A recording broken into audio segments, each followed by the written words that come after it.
Hi everyone. I hope you're having a wonderful day.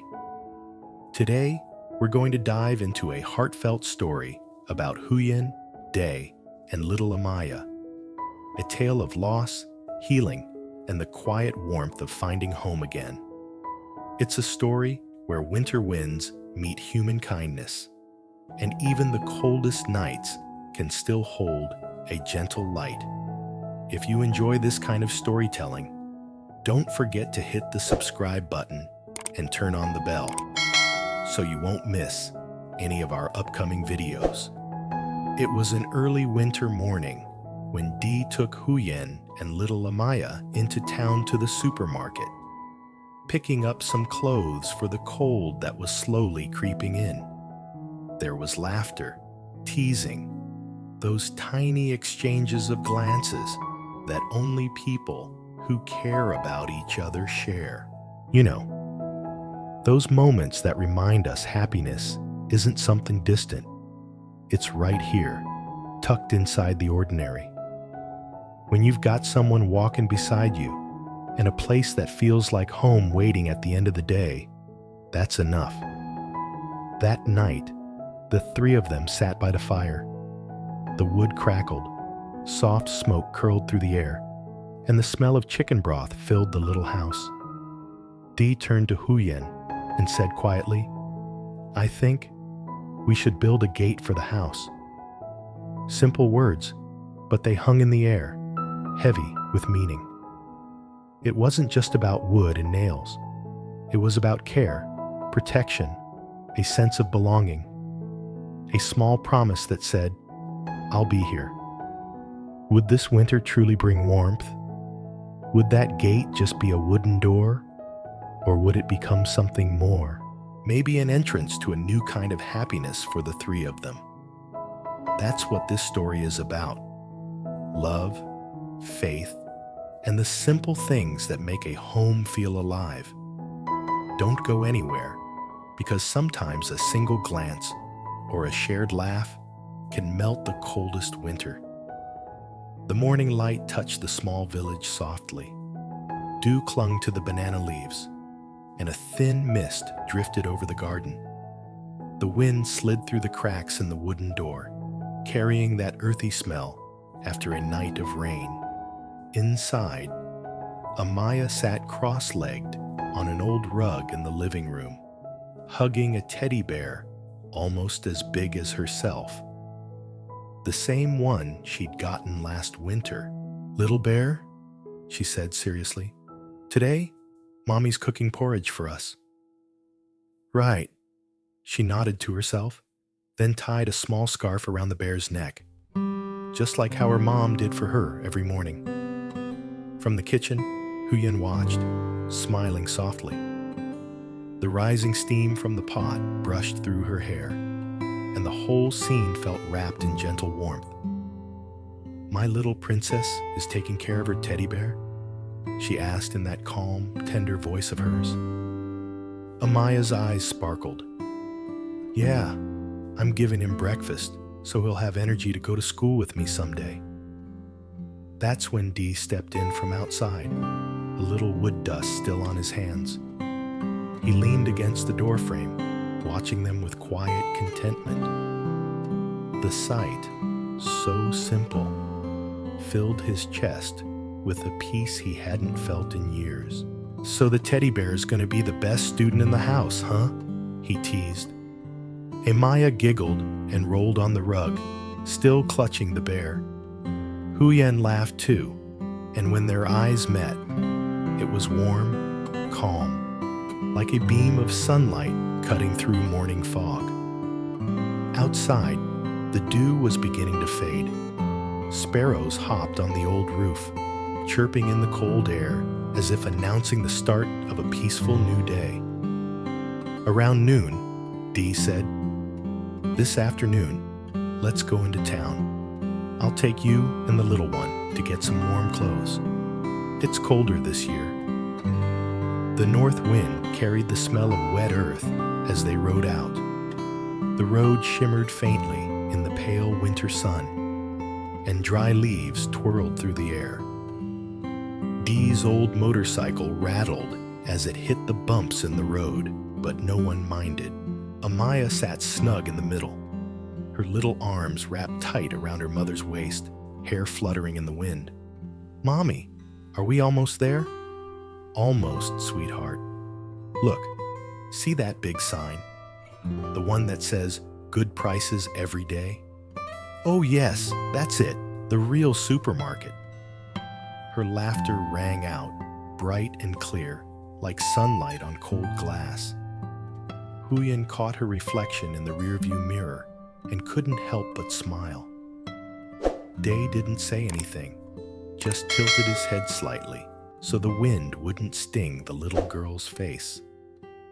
When they stepped into the supermarket, warmth wrapped around them. The air smelled of freshly baked bread. Christmas music hummed softly overhead, and their footsteps echoed on the clean tile floor. Amaya grabbed her mother's hand and darted from aisle to aisle, her voice filled with wonder.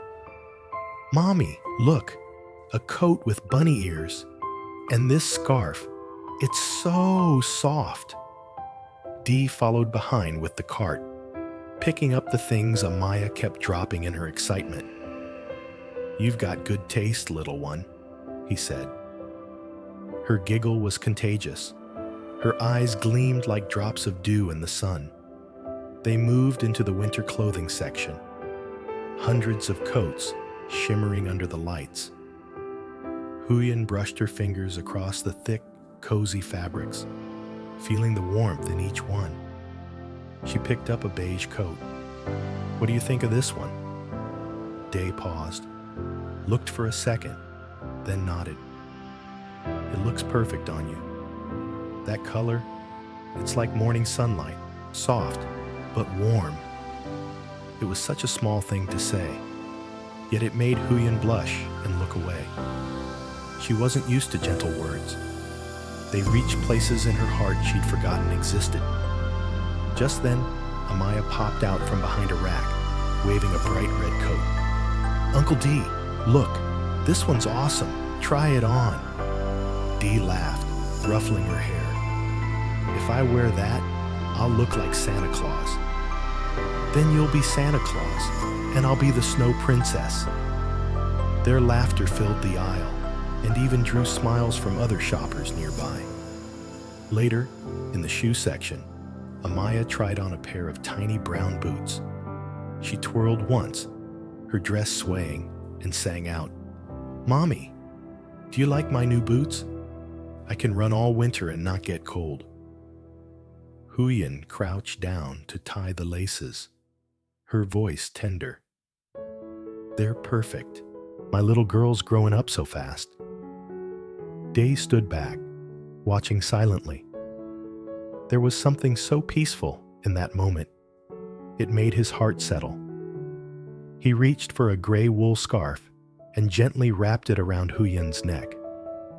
"This one suits you better than the old one," he said softly. She looked up, surprised. Their eyes met for only a second, but the warmth in that look was enough to make the whole room feel brighter.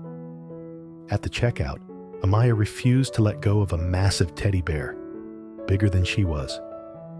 "Mommy, can I take this one home? I want to sleep with it every night." Dee smiled, pulling out his wallet. "Of course. With one more teddy bear, winter will be warmer." The cashier chuckled. "Is it for your daughter? She's adorable." Without hesitation, Dee said, "Yes, she's my daughter." Huyen looked up in surprise. Under the golden store lights, his calm smile held something deep, sincerity, warmth. It made her heart skip a beat. She didn't answer, just looked down and smiled softly. It had been a long time since she'd felt that way. That sense of belonging, of being seen. The kind of comfort that whispers, "You're home." By the time they left the supermarket, the sky had already turned a soft shade of orange. Amaya hugged her big new teddy bear, chattering happily. "Mommy, Uncle D, today was the best.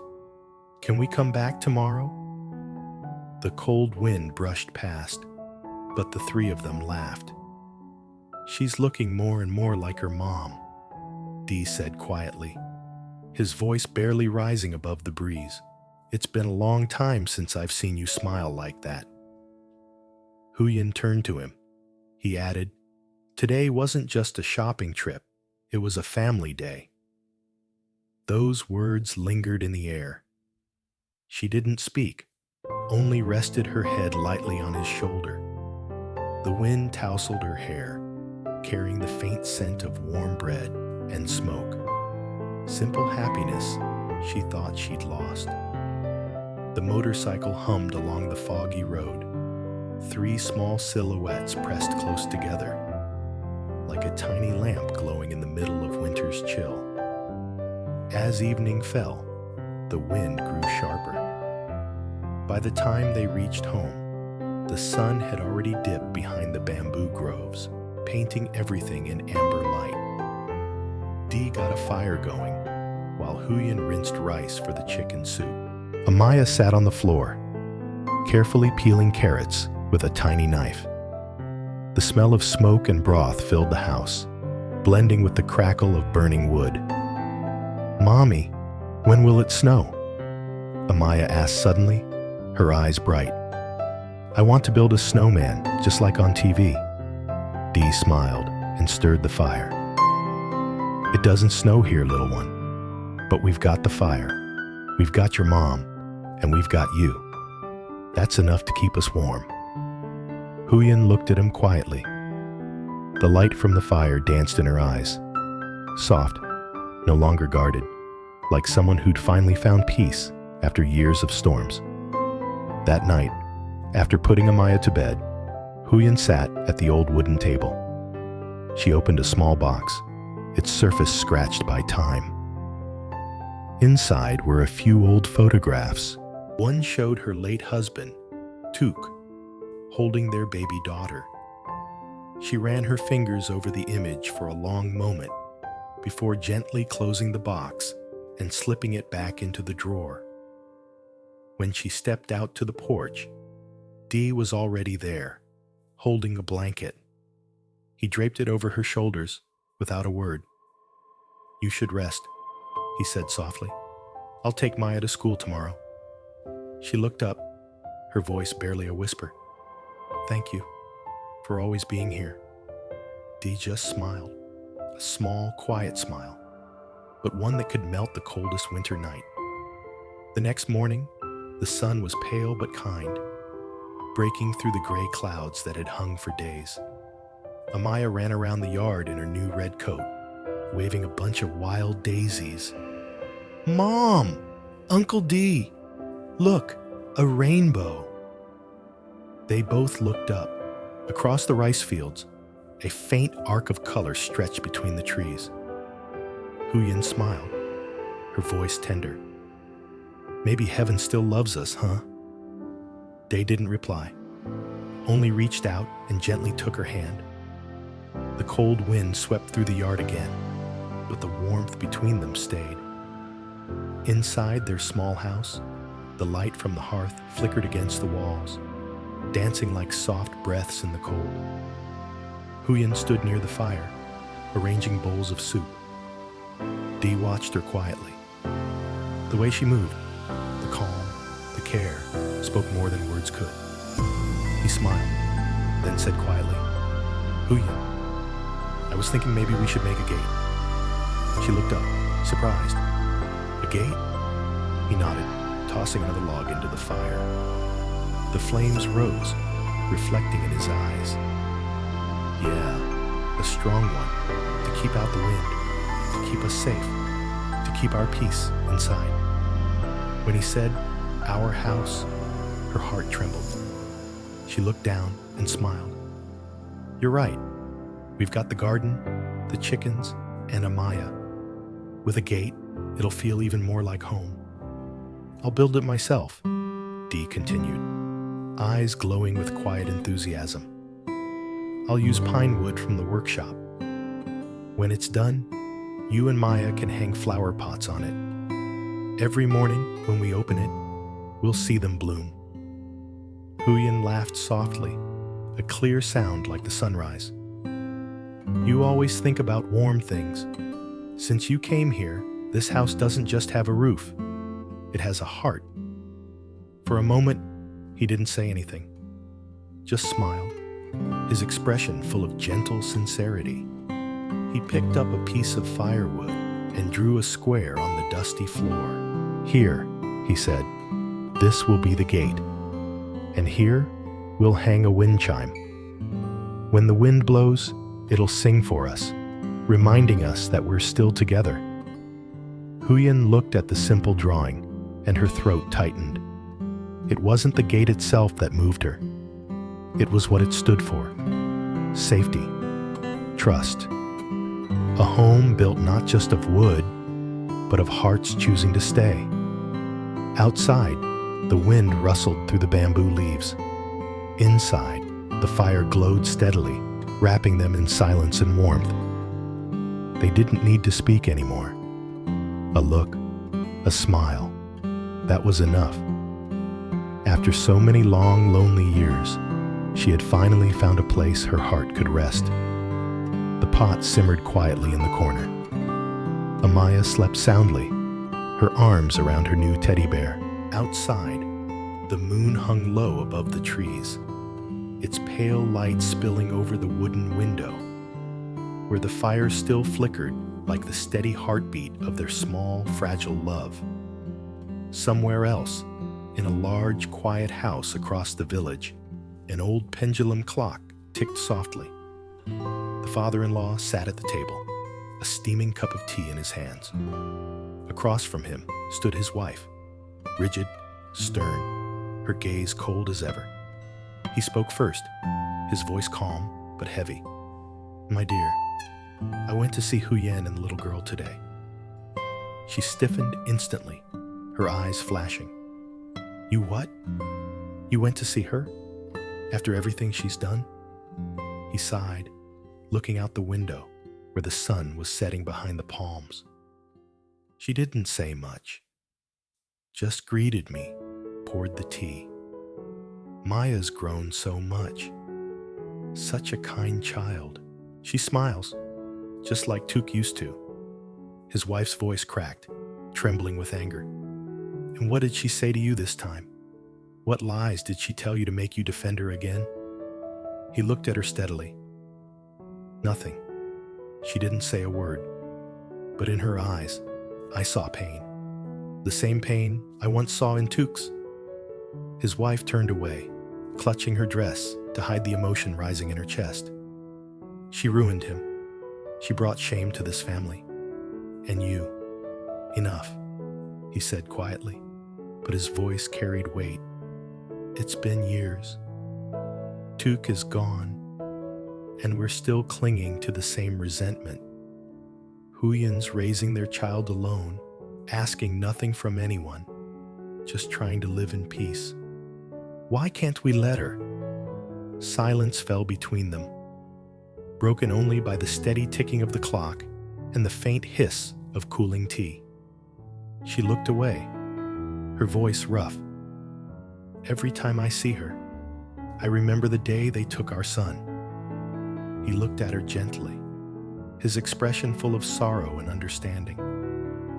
"I know, but hate won't bring him back. Forgiveness, though, it might give our granddaughter a better life. If Tieu were still here, do you think he'd want his daughter to grow up surrounded by bitterness?" Her lips trembled. Tears welled, but she stayed silent. The last light of dusk poured through the window, falling across their faces, a fragile golden reminder of what had once been warm between them. He placed his cup down and said softly, "Some wounds only heal when we stop touching them." Then he rose, walked to the door, and stepped outside. The wooden door creaked shut, leaving her alone in the big, empty room. The shadows lengthened, wrapping around the faded photographs on the wall. Memories of a family that once laughed together, now ghosts of what used to be. In the dim light, she walked to her son's portrait. Her hand trembled as she touched his face through the glass. A single tear slid down her cheek. And for the first time in many years, in eyes once hardened by anger, there flickered something else, something fragile but real, a spark of regret, and maybe Tử La, the một first bà mẹ faint đơn warmth thân of với quá khứ forgiveness. đầy đau khổ trở về In a lông quiet lạnh village, cùng con mình wrapped in và bất winter ngờ mist, phát hiện nơi đây đã được Alex, Huyen and her một người daughter đàn ông tốt Amaya bụng và tài năng, struggled to rebuild âm their thầm cứu lives chữa. after loss. Trong khi Tử When La day chăm chỉ enters làm their việc world, để xứng đáng với tấm lòng warmth của slowly anh, thì returns chị to their gái của small Alex lại home, phản đối, cho not rằng just cô from không the xứng đáng fire, với em trai mình. but from hearts Cùng lúc learning to đó, trust Alex luôn again. lo lắng cho Yet an as toàn their và sức bond khỏe của deepens, Tử La, old thậm chí wounds còn nhắc nhở resurface. cô về việc phải đi bộ A con đường dài, father-in-law con still nhỏ. trapped in grief, Những lần gặp gỡ, a họ đều mother-in-law ấm áp, unable to nhưng forgive, vẫn bị che phủ and bởi a những love tình that cảm chưa dares nói to ra bloom và amid sự phản đối silence. từ gia đình. When Dee Ở decides nhà, to build a Alex phải gate đối to mặt với sự keep cương their quyết của peace chị gái, inside, yêu cầu giữ it anh becomes giữ khoảng more cách, than just nhưng wood sâu and trong lòng, nails. anh biết mình đang quan It tâm becomes a đến Tử La symbol of nhiều hơn healing. những gì tưởng nhất. But Quyết can tâm thay love đổi truly cách nhìn của gia đình, rebuild what Alex time âm has thầm broken? lên kế hoạch chứng minh giá trị của Or Tử will La, the winds rồi of đã the theo dõi past và bảo find vệ their cô way từ xa. through the cracks,